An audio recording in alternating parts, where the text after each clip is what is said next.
rekan-rekan mahasiswa ilmu komunikasi yang berbahagia. Pada kesempatan ini kita akan belajar bersama tentang analisis framing, sebuah metode analisis yang cukup populer untuk menganalisis bagaimana media membingkai peristiwa yang terjadi. Ada beberapa model analisis framing yang berkembang. Pada sesi ini kita akan belajar bersama analisis framing model Robert Eijkman. Apa itu analisis framing? Analisis framing adalah bagaimana media melakukan pengemasan terhadap realitas dalam bentuk berita. Teman-teman bisa memperhatikan gambar ini. Di gambar ini, orang yang sebelah kanan adalah pelaku kejahatan. Orang sebelah kanan membawa senjata tajam. Namun dalam bingkai pemberitaan yang muncul di kamera, justru orang yang sebelah kiri yang seolah menjadi pelaku dari tindak kriminalitas. Nah,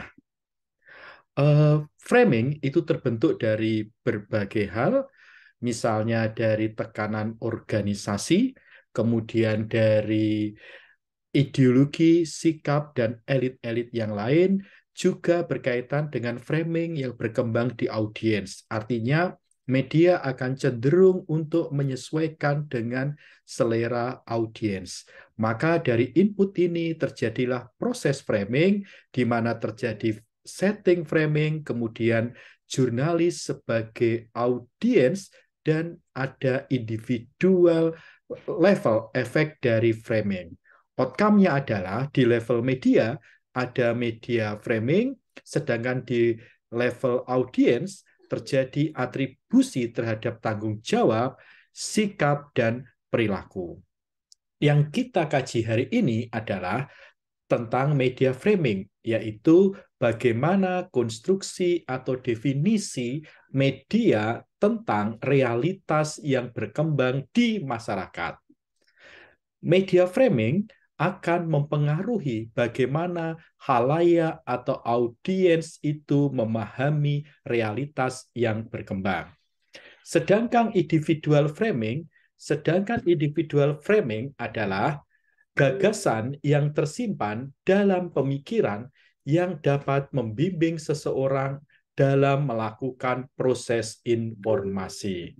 Nah, analisis framing ini, teman-teman, merupakan salah satu metode analisis teks yang berada dalam kategori paradigma konstruktivistik. Kita kenal ada 3 paradigma yang menjadi paradigma arus utama, yaitu positivistik, kemudian konstruktivistik, dan yang terakhir adalah paradigma kritis.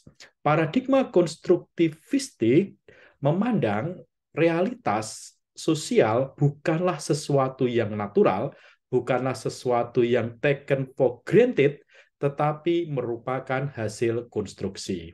Dalam hal ini, media akan menonjolkan beberapa aspek dan menghilangkan aspek-aspek yang lain.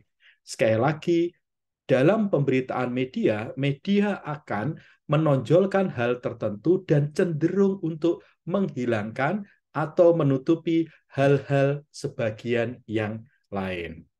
Nah, dalam analisis framing Robert Eijkman ada 2 hal yang bisa kita pahami. Yang pertama adalah seleksi isu. Seleksi isu ini aspek berkaitan dengan pemilihan fakta. Artinya, tidak semua aspek dari peristiwa itu ditampilkan. Misalnya, ini bisa jadi karena keterbatasan ruang dan waktu, atau mungkin keterbatasan akses jurnalis untuk mendapatkan informasi. Nah, lalu ketika jurnalis atau wartawan itu melakukan proses produksi berita, mereka akan memilih aspek tertentu dari isu yang berkembang. Dalam seleksi isu ini, ada bagian yang ditonjolkan dan ada bagian yang dihilangkan dalam pemberitaan.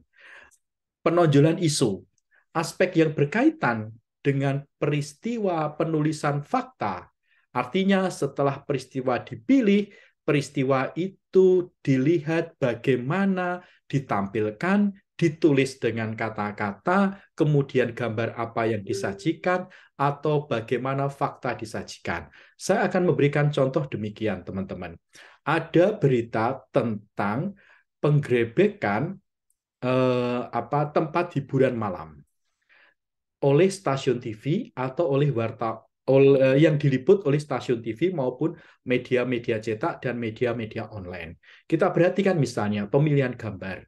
Yang sering terjadi, gambar yang dipilih adalah gambar dari perempuan yang berada di lokasi tempat hiburan malam, sedangkan laki-lakinya tidak. Artinya apa? Ada proses pilihan. Nah, proses pilihan ini kan bermakna ideologis, teman-teman. Nah, seleksi isu ini bisa dilakukan dengan beberapa hal. Yang pertama, pemilihan fakta. Misalnya, media atau wartawan akan menyaring fakta tertentu, memberitakan aspek tertentu dari peristiwa. Contoh misalnya, ketika ada bencana lumpur di Lapindo, ANTV dan TV One memilih menggunakan kata lumpur Sidoarjo, sedangkan media yang lain lebih memilih menggunakan kata lumpur Lapindo. Mengapa kedua media ini memilih lumpur Sidoarjo? Karena kata lumpur Sidoarjo bermakna bencana yang terjadi di Lapindo adalah bencana alam. Dan kita tahu perusahaan yang memayungi Lapindo Minara Jaya adalah bagian dari kelompok usaha konglomerasi TV One dan ANTV. Yang kedua, skrip. Skrip pada dasarnya semua berita adalah rangkaian fakta atau peristiwa. Satu fakta dan fakta lain dihubungkan, diberi konteks dan keterangan oleh wartawan, sehingga peristiwa dipahami oleh khalayak. Analisis skrip berkaitan dengan bagaimana satu peristiwa dengan peristiwa lain dirangkai oleh media. Contoh misalnya, Omnibus Law, skrip pertama, keputusan DPR dan pemerintah mengesahkan Omnibus Law tergesa-gesa. Skrip kedua adalah latar belakang perdebatan Omnibus Law. Skrip ketiga adalah unjuk rasa menolak Omnibus Law yang berakhir rusuh. Ketiga skrip ini adalah satu rangkaian peristiwa. Berita yang ketiga akan bisa dipahami dengan membaca skrip yang kedua. Skrip yang kedua akan bisa lebih dipahami dengan membaca skrip yang pertama. Nah, yang selanjutnya adalah penonjolan isu. Cara penonjolan isu yang dilakukan oleh media misalnya adalah pemilihan narasumber. Narasumber misalnya dalam kasus Omnibus Law, mana yang diwawancarai? Apakah pihak pemerintah atau pihak oposisi?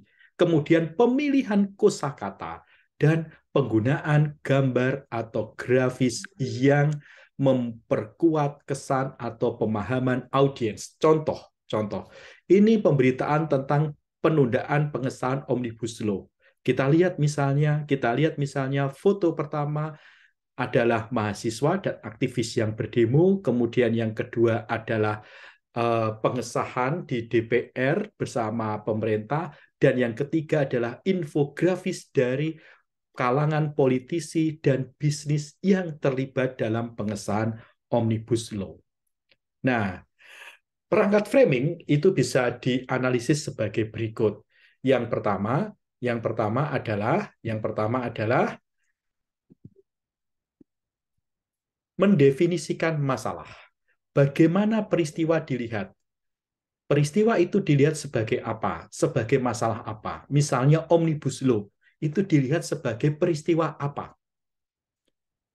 Bisa dipahami misalnya peristiwa politik, peristiwa ekonomi, atau peristiwa yang lain.